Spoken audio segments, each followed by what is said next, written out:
Psychiatrist asked me to come and lecture for them in Los Angeles one time, which I thought was interesting, since I only went to 1 year of college. And then in the middle of my lecture, I had the audacity to say, ladies and gentlemen, let me tell you what I think most messes with the mind. They said, what do you think most messes with the mind? I said, I think what most messes with the mind is simply doing less than you can. It sets up all kinds of psychic problems, doing less than you can. Guess when you really feel good about yourself? When you've done the best you can. You don't even have to win the full prize if you do the best you can. We call that the ultimate winning, doing the best you can. Wow, there's nothing like the soaring self-confidence that comes from putting out what we call full effort. In whatever you do, it's called full effort. Philosophy, activity, attitude leads to number 4, results. And that's what life is all about. Putting the first 3 together. Good philosophy, attitude, high activity to get the ultimate called results. I got a good phrase for you. Results is the name of the game. Now the challenge of life is a very simple phrase. Let me give it to you. I think you'll find it interesting to at least ponder.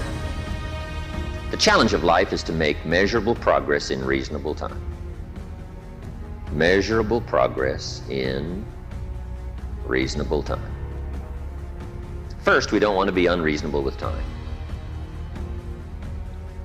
If you and I agree to do something, 5 minutes later I'm asking you, how are you doing? You say, I haven't left the building yet. You can't ask in 5 minutes. 5 minutes is too soon. That's unreasonable.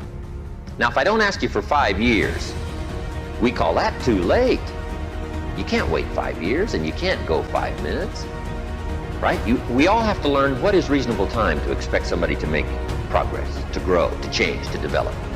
So all of us have to learn, especially if you're going to become leaders, entrepreneurs, if you're going to have management responsibilities and work with people, you got to understand what is reasonable time. We don't want to be unreasonable with time. But here's what else we expect: measurable progress in reasonable time. How many years should the child spend in 4th grade? Approximately. About 1. You say, well, if they're nice kids, would you give them 3 or 4? You say, no, you can't spend 4 years in 4th grade. It's unacceptable. We put on the family pressure, we put on peer pressure, right? We put on all kinds of pressure. You can't spend 4 years in 4th grade. Now, wouldn't that be interesting if we applied the same kind of social pressure all of our life? What would be acceptable to society for wise investments to have been made by age 30? So that you can really properly take care of yourself and your family. Somehow we've missed those standards, right? Shouldn't it be popular to be wealthy by age 40? And shouldn't we look at somebody who by age 45 is not at least financially independent, saying, where have you been? Tibet? Or Bangladesh you probably have spent. You mean you've been here all this time? Right? Shouldn't we make it a bit unacceptable not to be well off in what we call reasonable time? But what if a guy spent his potential fortune on non-essentials from age 15 to age 45? Shouldn't we call that unacceptable? Shouldn't teenagers ask their parents, how come we're not rich? We live in a rich country. This is America. Aren't those good questions? How about the wisdom of a good plan versus a poor plan? What if a man was a farmer and he ate his seed corn? Instead of planting it, he ate it. Wouldn't we make arrangements to go get his children? And say, the kids aren't safe. The man's insane. He eats his seed corn, he doesn't plant it. Wow. I just offer that as kind of an interesting question. If we make such pressure demands for 4th grade, why shouldn't we make those same pressure demands for the rest of life? Interesting question, right? Good debatable question. Now, part of it is society eases back on us as far as ongoing demand of results. But here's what I'd ask you to do. Make the demands on yourself. I'm asking you not to let yourself off the hook. Society will let you get by with far less than you want to be. When you get out of university, how many books will the community demand that you read every month? Approximately. About none. So if you're going to do the extra reading, guess what? You've got to develop that philosophy and put that pressure on yourself.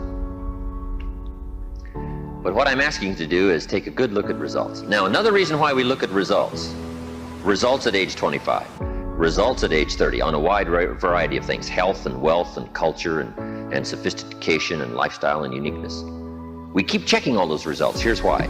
To see if there's any errors in activity. Guess how easy it is to make errors in activity? It's easy. We teach in our leadership series, don't mistake movement for achievement. Boy, sometimes it's easy to be faked out by being busy. Guy's busy 10 hours a day, but he's going in figure eights. The guy's not making progress, he's stalled, but he's busy. And he thinks being busy is going to do it. Say, no, you got to be busy doing the right things. So maybe you need activity fixed. Maybe you need attitude fixed. Who knows? The guy who says, since they don't pay well, I come late and leave early.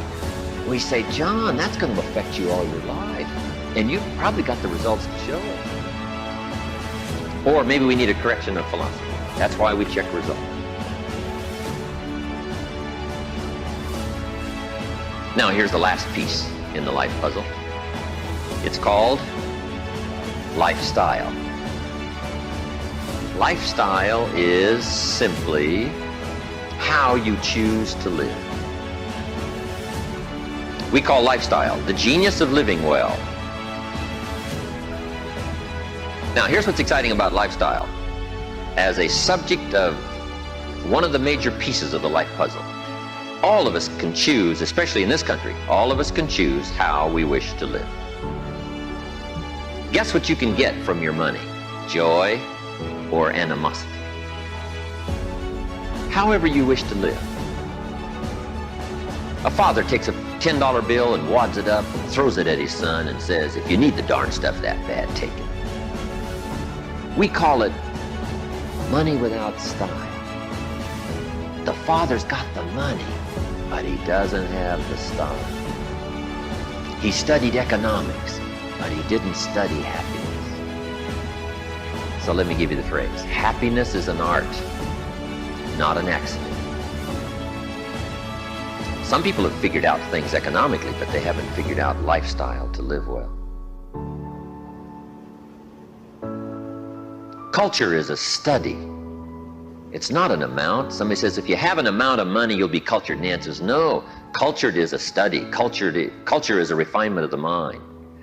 To be cultured, you must study culture and practice culture. Money doesn't solve the culture challenge. Money doesn't solve the happiness challenge. To be happy, you got to study and practice happiness. And Mr. Shove taught me all the simple ways to get joy from substance. A sophisticated gentleman knows that a rose on time is more valuable than a $1,000 gift too late. It's not the amount that counts, it's the genius that counts. It's the ideas that count. So here's what I'm challenging you to do. How to be happy with what you've got while you pursue what you want. And I'll give you time to make a note of that phrase because I think it's so important to wrap it up. How to be happy with what you've got while you pursue what you want.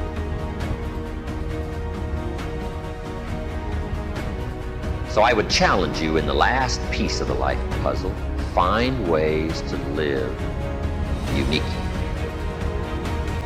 Now, if you look at your life on all these 5 pieces, this is why I'm asking you to just go back through and review these notes. How am I doing on philosophy?